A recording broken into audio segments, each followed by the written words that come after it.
Okay, sounds like it's quieting down up there, so I guess we will get going. Thank you for all for coming today. Probably getting hungry. There'll be lunch after this. So my name's Dan Laughlin. I'm in town from Seattle. It's my first time at GCAP. I'm very excited to be here. It's a little bit of a homecoming for me. I lived in Melbourne when I was a little kid. You wouldn't know it from my accent, of course. But it's great to be here. I was in Sydney last week and really enjoying my time here, and it's great to meet a whole new development community. I've worked in games for 10 or so years, first at Xbox for about 5 years in game development there in the first party studios. Then I worked in mobile and Facebook game publishing in San Francisco. And then I've gone over to the dark side of ad-based monetization in the last few years, working at Flurry and now at HyperMX. So what we're here to talk about today is brands, big brands. You know, the kind of brands that are on TV every day and that you might want to be involved in your games. It's been a pretty cool kind of transition over the last couple of years where major brands are really ready to play in games. And so I'm going to walk through a few different ways that you can take advantage of that emergence. So just real quick about my company, HyperMX. We're based in New York City. We're part of a company called June Group, about 75 people in total, and the company's been around for about 10 years, very focused on Madison Avenue, working with major agencies and brands to bring brand video into first websites and then Facebook games and then mobile. So we have a mobile SDK. We partner with all sorts of major mediators like IronSource and Fiber, and we also have our own system, HyperMediate, so we can help you bring brand ads into your game or app. We have the pleasure of working with a lot of these major brands like listed here through our relationships with the major agencies and those holding companies. In terms of game developers we work with, Halfbrick, Pickpock, Runaway are just a few down here that we work with, and then several in the States and in Europe as well. Okay, so into the fun stuff. Now, I can't say that I was there when this happened, but for years our salespeople would walk into brands and agency offices in New York, and they'd say, hey, we've got all these games that want to run your stuff, let's partner up. And their reaction was this. This is what they thought. Like, oh, mobile games, no, that's just a bunch of kids slamming Mountain Dew. No way, because we're prestigious. We're these major brands, and we're all about, they talk about adjacency, right? If they want to be placed next to premium content. So we've been working for years to change that perception, that games are a good thing, they're a healthy habit, they're a place you want to be, and that B, this isn't just something for kids. This is all people. This is your mom, your grandma, everybody. Because we all know that the reality is more like this. This is everyone playing mobile games of all types. Match 3 games, hidden object games, you name it, they're being played everywhere by everyone. So this is just, not that you guys really need the evidence, but one stat that we roll out from one of our own surveys is, you can maybe skip the pie chart. The part on the right is the most interesting. Of the people that play games, the ones that are playing, a lot, it's actually females outpace the males. And this just blows people away, like when you're talking to kind of like old school brand folks, guys who, have been doing this for a long time. They just cannot believe this, right? So we're starting to get them educated about this. And something cool happened in the last year or so. And so we'll give some credit to these big companies. So something happened where after years of not really worrying about it or not participating, they've finally dove into what I think as the kind of the sweet spot or the core place of games plus ads and video, and that's rewarded video. So many of you guys I'm sure you've all experienced rewarded video. Many of you might have it in your games. And now we see Facebook has rewarded video, right? MoPub finally put in a rewarded video component to their mediation. AOL put out a value exchange product, which is what the brands like to call this instead of rewarded video. And AdMob has stumbled its way into rewarded video as well. And so, they're not just doing it to be nice, they're doing it because this is hot, right? This is the fastest growing part of our market. Rewarded video is super high performing. And so now these guys are helping pitch this whole thing to all the brands too. So it's really helping our cause, even as a smaller company, when we walk in these guys. Actually, I know a guy who works at Facebook on product marketing for rewarded video. He's part of the crew that rolled that out in the last year. And we were talking after he just got back from New York, and they did his road show with all these major agencies. And he was like, man, you know, some of that went really well, and then some of it was really tough. And he's like, I'm glad you guys have been out there talking about this for a long time, because there are still agencies out there and their clients that think this is all crazy, but they're starting to at least listen because we're Facebook, right? So now's the time you can start to take advantage of all this. And part of the reason, just so you know, you also understand why this is happening, is there's a lot of fraud out there in the ad world, and all these agencies and stuff have finally woken up to it and realized, oh, we don't know how to solve this completely by ourselves, right? So they're partnering with all sorts of different companies like Moat and IAS to verify their traffic. And one thing they're learning is that rewarded video is like the safest traffic on earth. In-app rewarded video is relatively bot and fraud free especially compared to anything like open web or mobile web. So they're seeing this as a refuge as well. So your inventory is now premium. So there's really 3 ways, as I see it, to take advantage of this. And we'll talk about all 3 here. The first is something that's open to everyone on day one. If you have a game that you just made in your basement last night, you can take advantage of it. Maybe only your mom will see the ad, but you know, someone will. The next 2 are a little bit more challenging, but certainly possible. And one of the things I want to talk about today is that you don't have to be EA or Activision or even Halfbrick to take advantage of brands that are looking to do deals to be inside your game. And the third is a bigger thing: licensing an IP completely, taking a brand and making your whole game around a brand.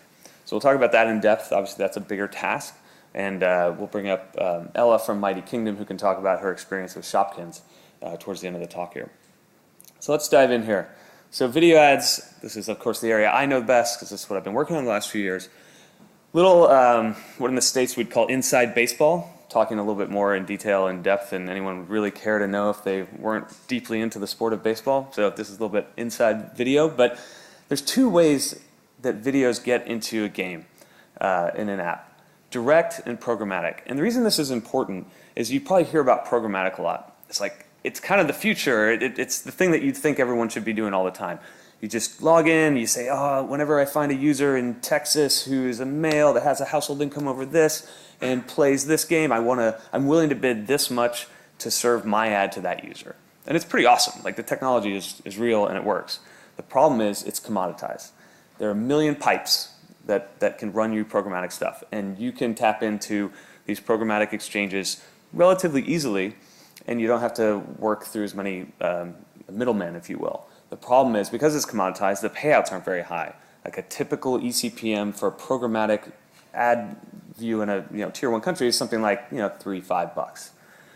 The other route is more direct, and it's more difficult, and it's companies like mine working with agencies and brands, responding to like long, ridiculous, arduous requests for proposals, right? So Agency X is working with Emirates, and Emirates wants to do $1 million on mobile to announce their new route to wherever.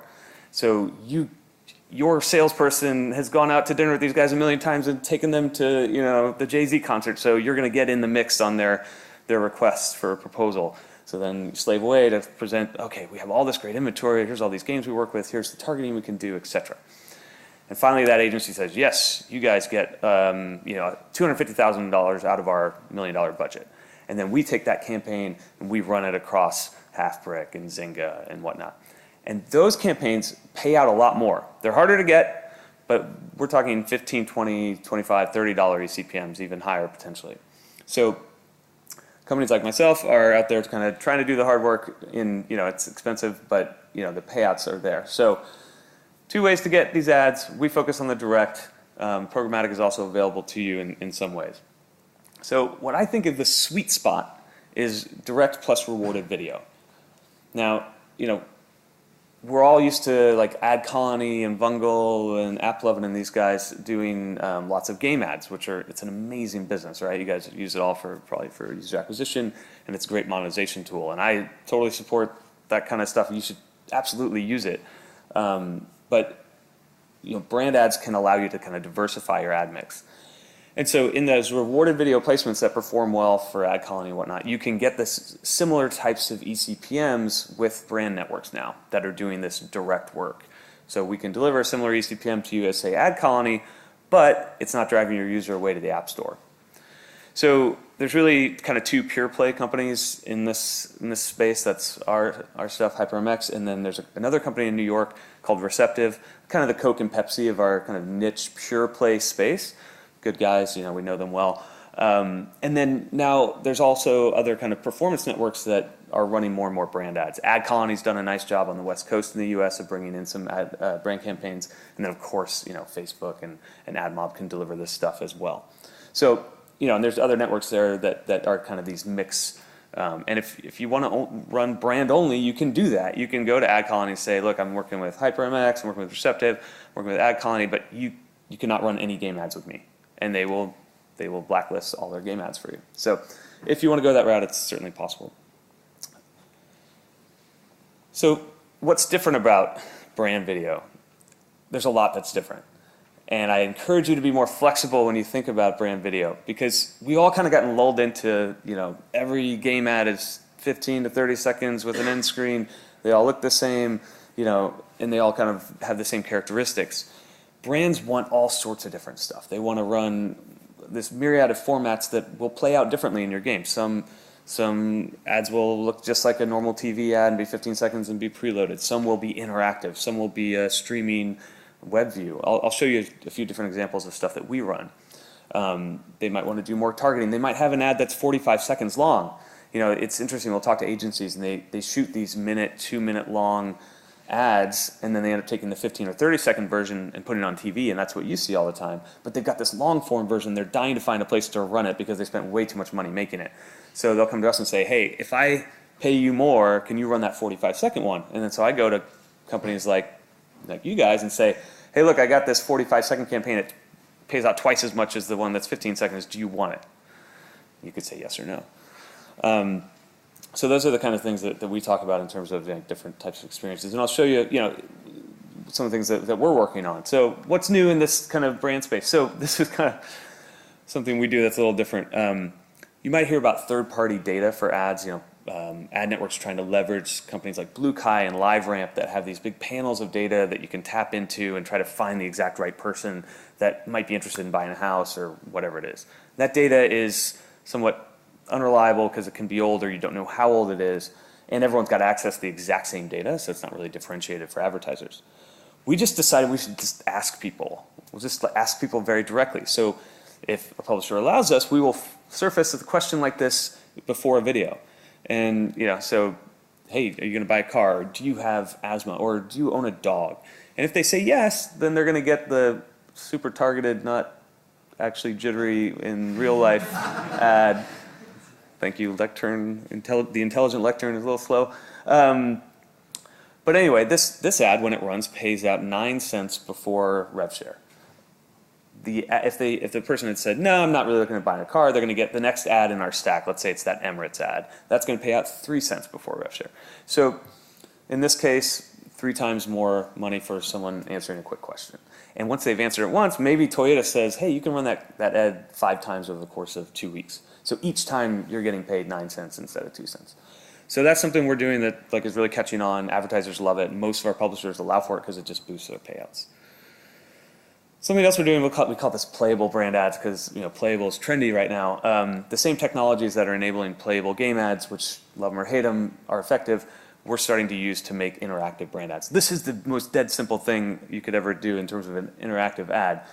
McDonald's came to us and asked us to make something that showed their sriracha campaign. So we just stick this out here, and if the user hits take up the heat, then it shows the new sriracha version of their products. So super simple, but the brand loves this. They're like, if your user can touch the screen, that the level of the interaction that they have with my brand is so much greater that I will pay you 5 times as much for someone to do that than if you just show the video, because they're smart. They know that people are saying, yes, I'll watch the video, setting it down, checking something else, picking it back up, done.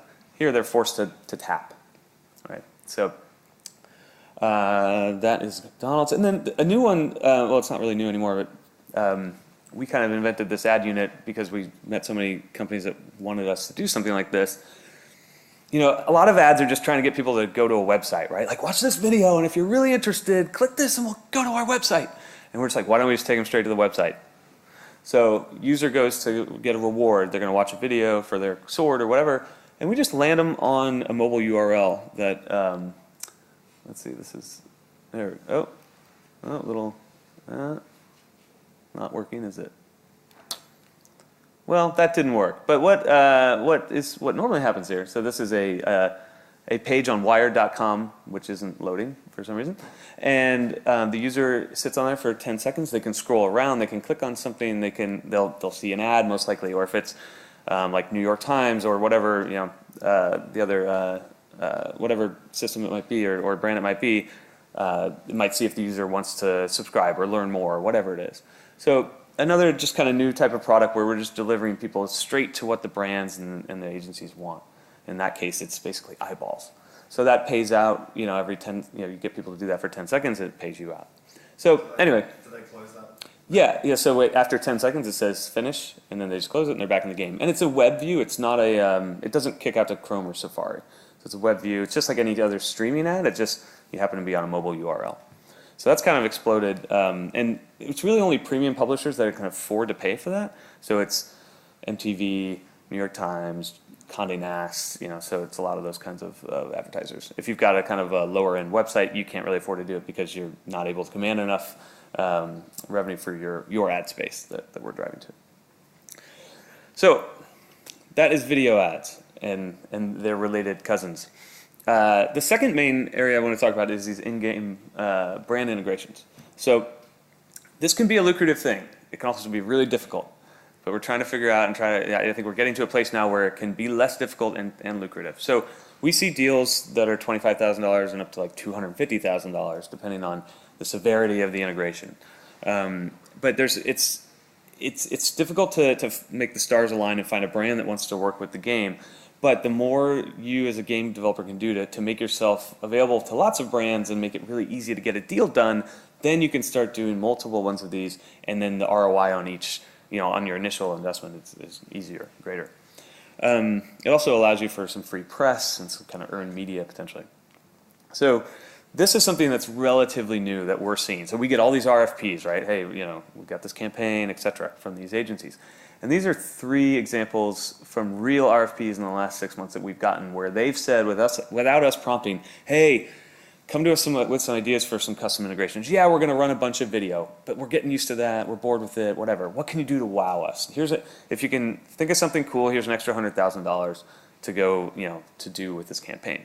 So a lot of this, not surprisingly, at least in the US, is coming out of the West Coast agencies. They're a little bit more forward-thinking. They're really hooked in with these entertainment and TV clients, which are driving a lot of this. A little less so out of the more kind of stodgy, old-school East Coast companies in the US, but pretty cool trend. And it's something we do as kind of as someone who sits in between a lot of games and agencies, is we help broker these deals and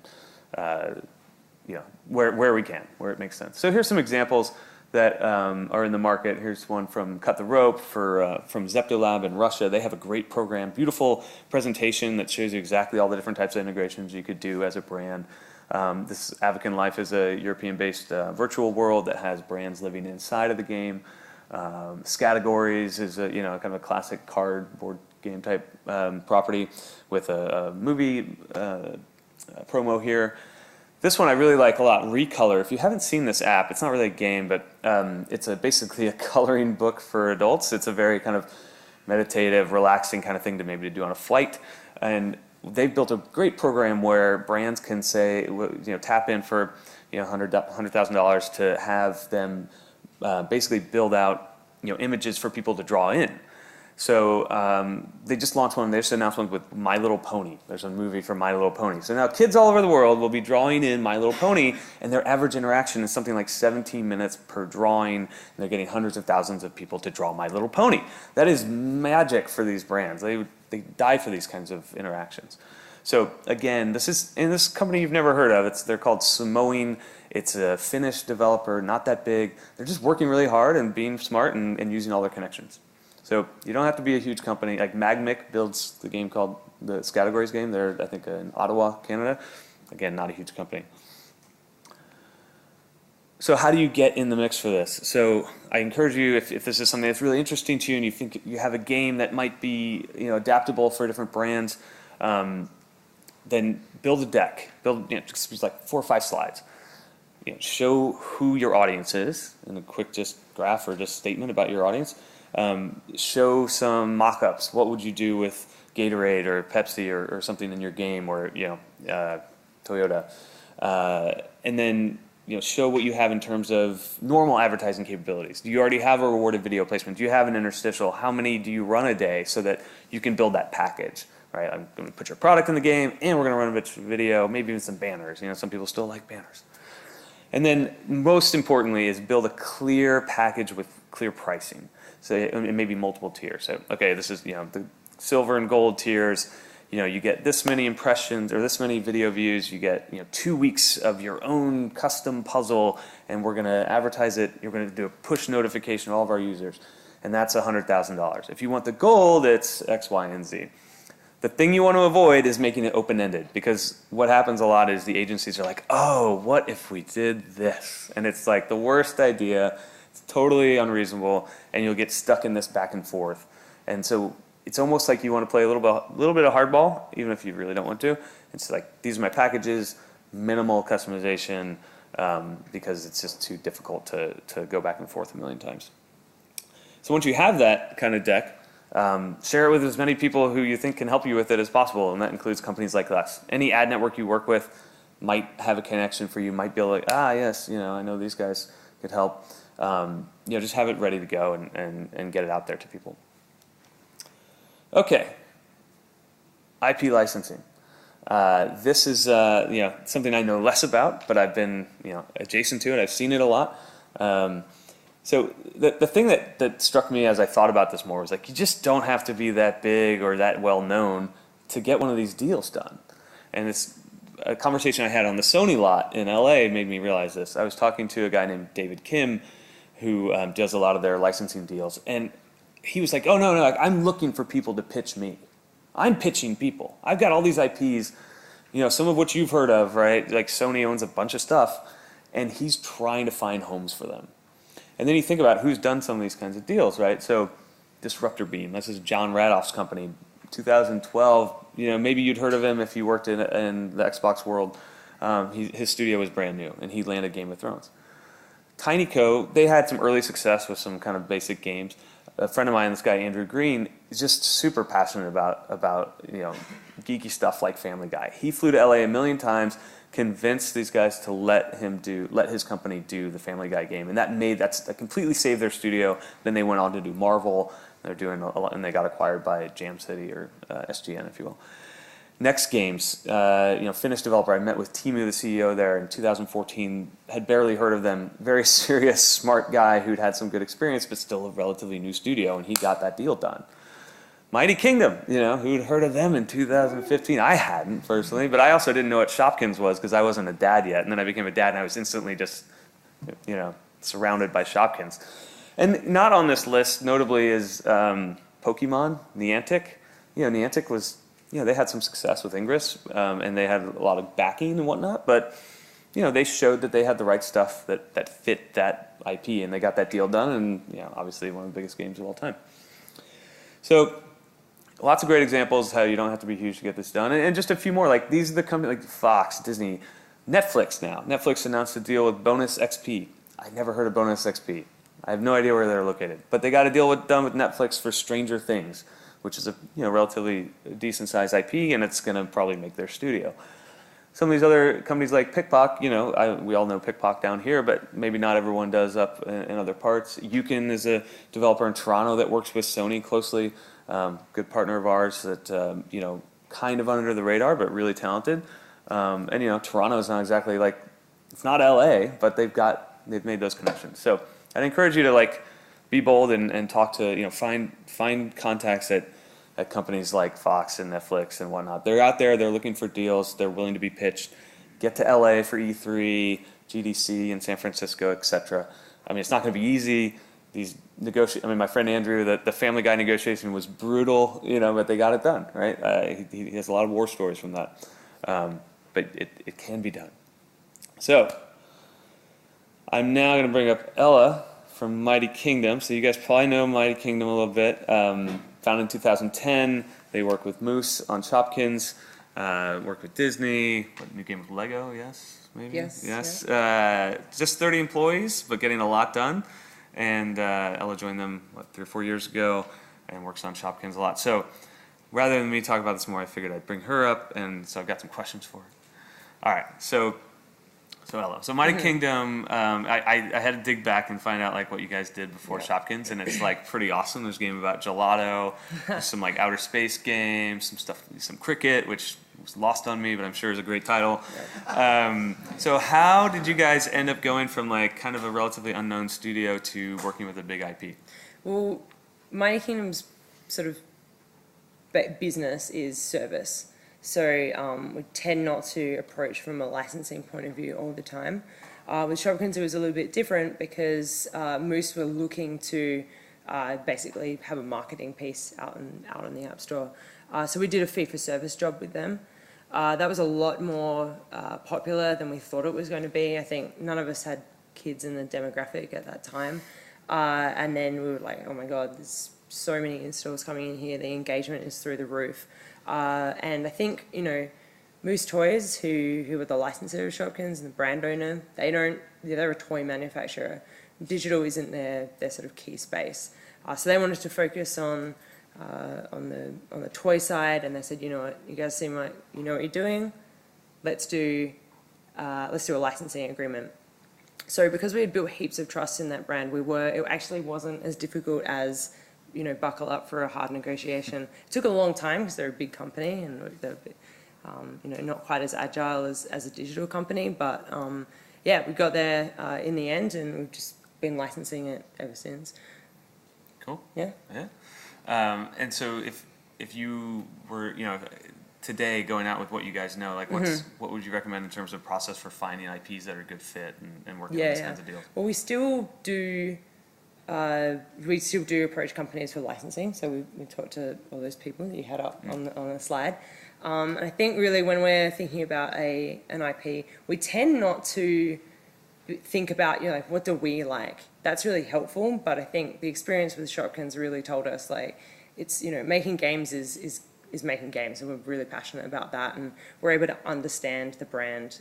That comes later when we know what the brand is and we're able to interact with the brand owner. Then we can learn a lot about that.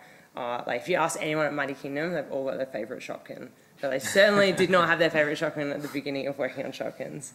So we do that, but we also, as you said, networking, knocking on doors, and just demonstrating the quality of your product, because you're asking someone to really trust you with their brand, basically.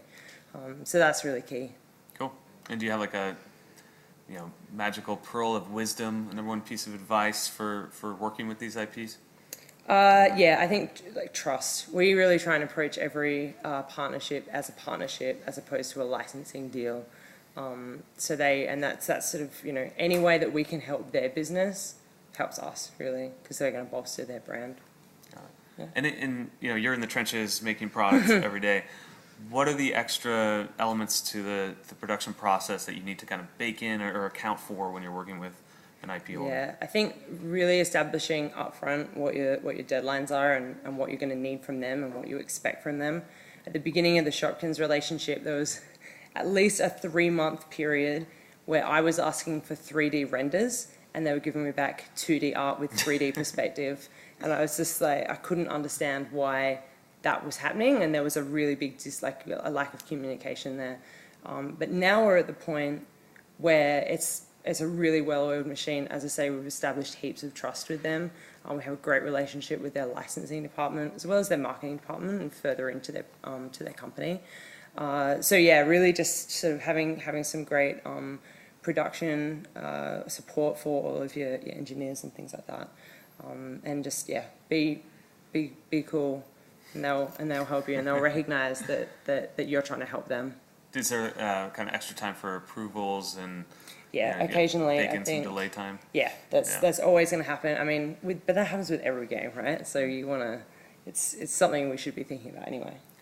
And so what's the effect been on kind of user acquisition, retention? How much does it feel like it helps versus just a standalone kind of own IP? Well, I think what we find with Shopkins is we tend to have really high day one retention, and that's really the brand doing a lot of work for us there. But, you know, we still have to work for that day 7 and day 30. I think John from Disruptor Beam said really recently, it really resonated with me, where he's like, the brand and the IP will help you acquire users. It'll help you with your user acquisition problem. But what it really does is it helps you retain them. That's the value of the brand, and they want to spend time with that brand. Because in many cases, there's nowhere else where they can spend that time with that. So like Game of Thrones, got to wait for another series of Game of Thrones, like 18 months. They can go into the game and spend time there. So that's really, I think, the real power of the brands is sort of getting them there, but keeping them there is as we know, especially with free to play, very important. Yeah, makes sense. That's smart. So what else? What can we expect from you guys in the next year or two? Working on some new stuff? Yeah, well, I mean, Shopkins has really allowed us to, number one, learn lots about having live games in the market with users. That was always something that's really challenging for a small company. And so we're moving into original IP, which is really exciting. Yeah, I think we'll still definitely be looking at, as I say, the experience with brands really taught us a lot. So we have a look at some of what you talked about today, and I'll definitely be in contact with you later. But yeah, it's you know, when I started at the company, I was employee number 6 or something. We just hired number 35. So it's allowed us to grow and make more stuff, which is what we want to do. Awesome. Yeah, and a new studio, or you guys are moving to? Yeah, there's too, right? The South Australian game development scene is just kind of moving up. We've got a co-working space in the city, so yeah, that'll be good to like. I think one of the other things, like being all around each other, is if we get someone approaching us and it's not right for us, we're really close to someone else who it might be right for, so we can sort of share that around a bit as well. Cool. Yeah. Something else to know about Ella is that if you're ever in Adelaide over the weekend and in need of a recommendation for a beer and a pint, she will magically show up within 30 seconds and take you and your friends for that beer and a pint on a lovely Saturday afternoon. So thank you for that. It's another service we offer. I was like, hey, where do we go? She's like, I'll be right there. Don't worry. Awesome. All right. Well, thank you so much. No worries. Thank you. Do you want any questions for Ella or myself either? With starting out as indie and funding being such a thing at the minute, do you think IP is potentially a way to go with that? Looking for? I think possibly one of the things that we find when we're talking to IP owners, is they are very willing to sort of start that deal. They won't ask, they'll ask for very low, or maybe not even a licensing fee for it, but they will want quite a high guarantee. So you're going to need to find a way to fund the development of that product and also be confident that it's going to make $500,000, $1 million, $5 million in the lifetime of it. So that's a big risk, and it's sort of it's one that's kind of why we haven't gone really much further, because we just that cash flow is always an issue, and maybe we'd rather spend it on our original IP and instead of someone else's brand.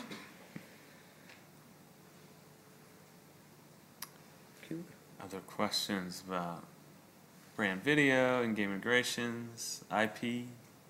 Yeah, I mean, we'll both be around Yep. this week, so just come say hi. All right. Well, thank you all, and we'll see you around. Yeah. All right. Thank you.